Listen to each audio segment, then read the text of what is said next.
Dizem que a inteligência artificial vai mudar tudo, do jeito que trabalhamos ao jeito que amamos. Ela parece ter vindo com uma ameaça ao nosso jeito de existir. Algumas coisas estão mudando para melhor e outras nem tanto. Vocês sabiam que essa geração atual é a primeira geração da história com um QI mais baixo do que a geração anterior?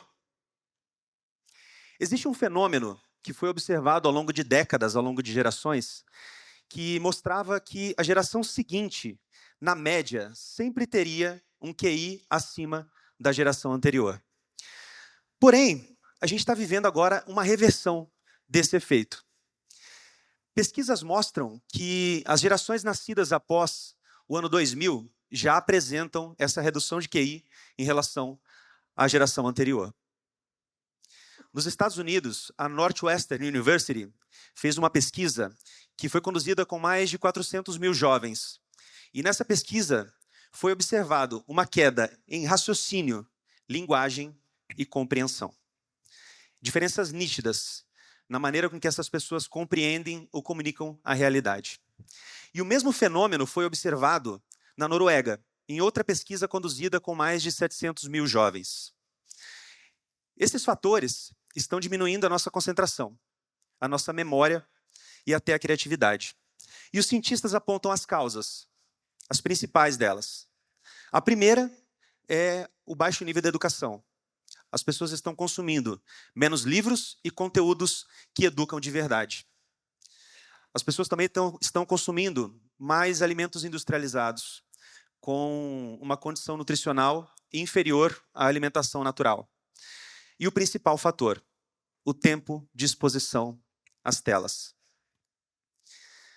O celular, hoje em dia, que nos acompanha, todos devem ter um desse aí, né?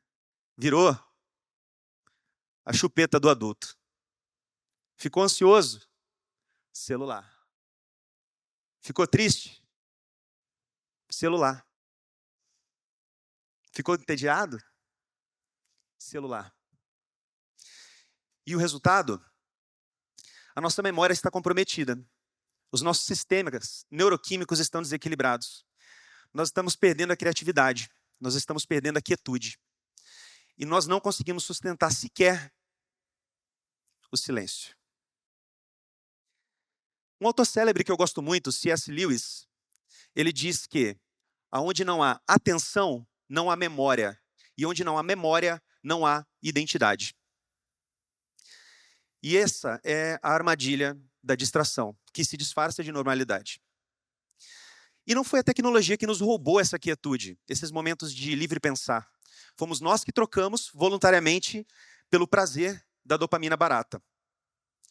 Mas e se essa distração, aparentemente inofensiva, fosse o começo de uma grande transformação, profundamente negativa? Pequenas dispersões acumuladas mudam tudo. Isso é o que eu chamo de efeito borboleta da atenção. Menos atenção, menos memória. Menos memória, menos personalidade. E personalidade é o que carrega o sentido da nossa existência. É dela que nasce a vontade e o ímpeto de realizar absolutamente tudo que foi e que será feito pela humanidade. E é por isso que hoje nós temos menos líderes, menos artistas inesquecíveis, menos obras atemporais, menos atletas proeminentes. E, por fim, menos referências sólidas em quem nos espelhar, próximos e distantes da gente também. Os nossos jovens que antes almejavam o sucesso estão sequestrados por um ecossistema que vicia e se alimenta do nosso tempo. A atenção foi sequestrada pelo instantâneo, pelo superficial. Nós vivemos uma hiperconexão tecnológica e uma desconexão existencial. Se eu te perguntasse agora, quem é você? Aquela pergunta, né? Talvez você demoraria um pouco a responder. Isso acontece porque nos conectamos com o mundo e nos desconectamos de nós mesmos.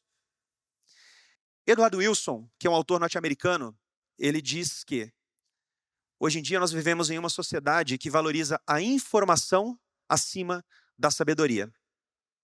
As conversas com os mais velhos foram substituídas por perguntas à inteligência artificial.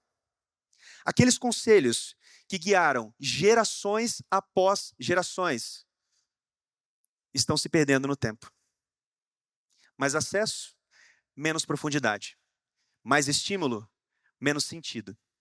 E sentido sempre foi e sempre será a busca central da nossa existência. E aí surge uma pergunta inevitável. Diante de tanta mudança, de tanta coisa nova, o que fica? O que permanece? A humanidade já enfrentou guerras, pandemias, colapsos completos e quase extinção. E a gente sempre volta àquilo que é essencial. Mesmo você estando brigado com eles, você corre para os seus pais e para os seus mentores em tempos difíceis. E até mesmo quem não acredita busca respostas espirituais. O colapso nos lembra do que é fundamental: ética, virtudes, vínculos, cooperação, fé, princípios. E, acima de tudo, das nossas relações. Mas será que nós precisamos esperar o colapso para retornar àquilo que é essencial, aquilo que nos molda como humanidade? E foi assim que nasceu o conceito que eu chamo de solucionismo. Solucionismo é usar uma mentalidade que se abre diante da história, da filosofia, da ética, da ciência, da espiritualidade, antes que o caos se instale, para forjar uma personalidade que nunca será substituída por nenhuma máquina, por nenhuma tecnologia. Solucionismo é transformar cada momento em oportunidade de evolução. E para isso, para que a gente consiga transformar cada momento em momento de evolução, para que a gente consiga voltar àquilo que é essencial antes do colapso, nós precisamos escolher referências estáveis, guias que não mudam a cada novidade. Eu vou dar um exemplo simples. Se eu disser para você agora, saia daqui, vá até ali fora, até um carro azul, e ali você vira à direita. Talvez você encontre o caminho. Mas e se esse carro azul não estiver mais lá? Você se perde. No entanto, se as suas referências forem montanhas, estrelas, marcos estáveis, você sempre encontrará o caminho. Solucionismo é exatamente isso. Escolher pontos estáveis como guia. Para exemplificar, eu vou usar uma coisinha que eu tive, não esse daqui, mas talvez vocês também tiveram. Quando criança, eu tinha um conjunto de talheres infantis, parecido com esse daqui. O meu era todo de inox e tinha uma girafinha entalhada. E isso aqui eu guardava para mim como se fosse um tesouro. E aquilo ali representava o meu lugar de pertencimento na minha família. Eu guardava aquilo ali e eu ficava com ciúme danado se alguém pegava.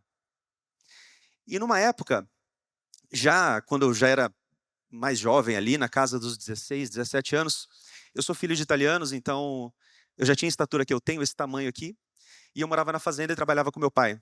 Imagina este cidadão desse tamanho, comendo um prato de fazenda, um prato digno de um peão, com um talherzinho infantil desse daqui. É no mínimo cômico, né? O que a gente tem que entender é que esse objeto, ele perdeu a função. Ele não servia mais ao propósito. Mas o que ele representava, permaneceu. Eu não só aprendi a me alimentar com esses talheres. Com eles eu aprendi cuidado, pertencimento, valores. Ou seja, tudo aquilo que nos sustenta, como seres humanos, como humanidade. E o contexto pode mudar, ele sempre muda. Mas os princípios permanecem os mesmos. O solucionismo não é autoajuda, é estratégia de vida. É busca genuína e o encontro com o sentido na normalidade ou no meio do caos. Quando tudo muda, o que permanece? Os nossos princípios. A verdade, a fé, a ciência, a esperança, a virtude e, acima de tudo, pessoas.